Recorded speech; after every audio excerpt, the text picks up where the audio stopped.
Hi hello viewers welcome to news one network. రోజు రోజుకి ప్రభుత్వ అధికారుల దందా లంచగొండితనం దేశవ్యాప్తంగా పెరిగిపోతా ఉంది.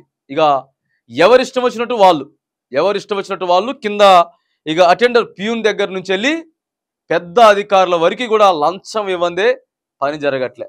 నువ్వు ఎన్ని రైళ్లు చేయి, ఎంతమందిని పట్టుకో, ఎంతమంది పరువు పోయినా, ఏది జరిగినా కానీ లంచాలను ఆపేటోడు మాత్రం అస్సలు లేకపోతా ఉన్నారు. మళ్ళీ వీళ్ళేమో పని చేసేంత వరకు మేమే పెద్ద ఆఫీసర్లు, మేము అసలు ఒక్క రూపాయి కూడా లంచం తీసుకోమంటారు. తీరా తీసుకున్న తర్వాత ఏడుస్తూ ఉంటారు కూర్చొని అట్లయిపోయింది ఇట్లయిపోయిందని ఏడవడం, ఇక ఆత్మహత్యలు చేసుకోవడం. ఎక్కువ చెప్పాలంటే మన తెలంగాణ రాష్ట్రంలో ఎక్కువైపోయింది. ఇక అధికారిక ఆఫీసులల్లా, ప్రభుత్వ ఆఫీసులల్లా లంచం ఇయ్యందే ఏ పని జరిగే పరిస్థితి లేదు. నిన్న ఒకేసారి తెలంగాణ రాష్ట్ర పరువు పోయేటట్టు సమాజం అంతా తలదించుకునేలాగా వేరు స్థలాలలో ముగ్గురు అధికారులు ఇగో లంచాలు తీసుకున్నటువంటి పరిస్థితి. ఒకే రోజు ముగ్గురు లంచాలు తీసుకున్నారు.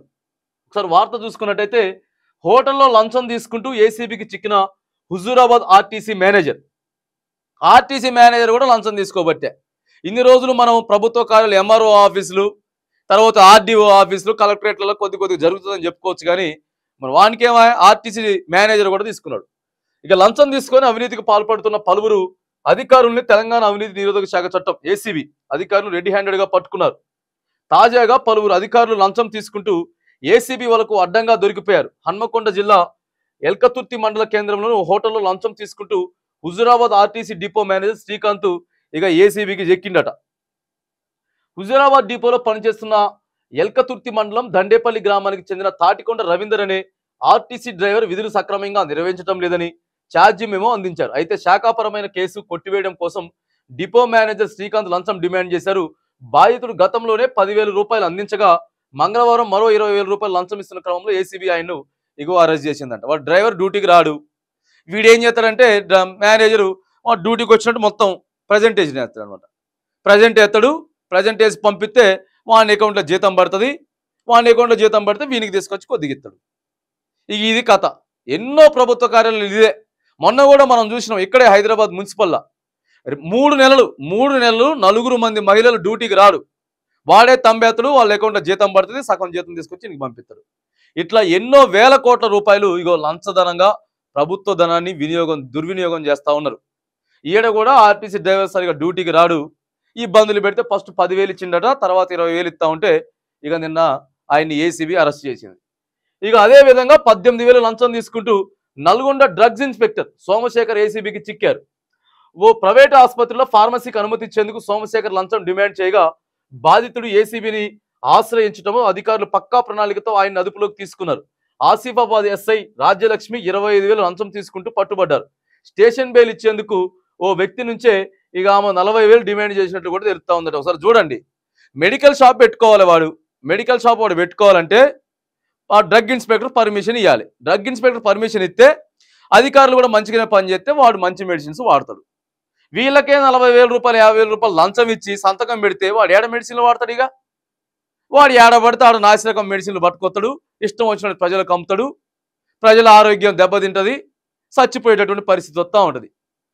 కనీసం మెడికల్ షాపులు పెట్టుకునే దగ్గర కూడా లంచాలు తీసుకొని వానికి అనుమతి ఇస్తే వాడు ఏం పెడతాడు చెప్పండి.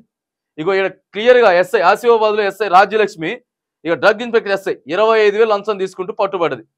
స్టేషన్ బెయిల్ ఇచ్చేందుకు కూడా ఓ వ్యక్తి నుంచి ఆమె 40,000 డిమాండ్ చేసిందట. స్టేషన్ నుంచి కూడా స్టేషన్ బెయిల్ ఇవ్వడానికి కూడా ఈడ ఎస్ఐ, ఆడేమో డ్రగ్ ఇన్స్పెక్టరు, ఇక ఆడ చూసుకుంటే ఆర్టీసీ మేనేజరు, వీళ్ళంతా కూడా ఇష్టానుసారంగా లక్షల జీతాలు వచ్చినా కానీ వీళ్ళ జీతాలు ఎంత పెంచినా కూడా మళ్ళీ లంచాలకే బానిసలైపోయి మరి చచ్చిపోయిన తర్వాత ఇవన్నీ పట్టుకపోతారో ఎట్లో. మనం చూసినాం కదా, దాదాపు హెచ్ఎండిఏ డైరెక్టర్ శివబాలకృష్ణని తీసుకుపోయి లోపల నూగితే వాడి ఆస్తులు మొత్తం ఆవలెత్తి వాడి పేగులు మొత్తం లెక్క పెట్టిండ్రు. ఇప్పుడు వాడి పరిస్థితి దారుణంగా ఉంది. లాస్ట్కి ఆ పరిస్థితి వస్తుంది. దయచేసి ప్రభుత్వ కార్యాలయాలు మీరు పనిచేసేటోళ్ళు చేయండి. ఖచ్చితంగా మీ పని మీరు చేసుకొని లంచాలు తీసుకునే ప్రయత్నం చేస్తే మాత్రానికి ఈ రోజులలో టెక్నాలజీ ఈజీగా ఉంది. ప్రతి ఒక్కరి దగ్గర ఫోన్ ఉంది. ఫోన్ రికార్డింగ్ చేస్తాడు, మీకు తెలవకుండా ఫోటోలు తీస్తాడు, మీకు తెలవకుండా వీడియోలు తీస్తాడు. లేకపోతే మీరు ఒక 10,000 అడిగిన కాడ ముందు ఒక 5,000 ఇస్తాడు, మళ్ళీ ఒక 5,000 ఇచ్చే టైంకి ఎవరికొకరికి ఫోన్ చేసి చెప్తాడు. మీ కథ ఇక అంతే అవుతుంది. ఇగో దయచేసి మీరంతా కూడా ఆలోచన చేసి ప్రజలకు సేవ చేసే ఉద్దేశంతో ముందుకు పోవాలి. కానీ ప్రభుత్వం వేలకు వేలు జీతాలు ఇస్తుంది, కానీ ప్రజల్ని పీడించుకుంటా ఇలా వేలకు వేలు మీరు లంచాలు తీసుకుంటే మాత్రానికి చట్టాలు న్యాయస్థానాలు ఊకోవు.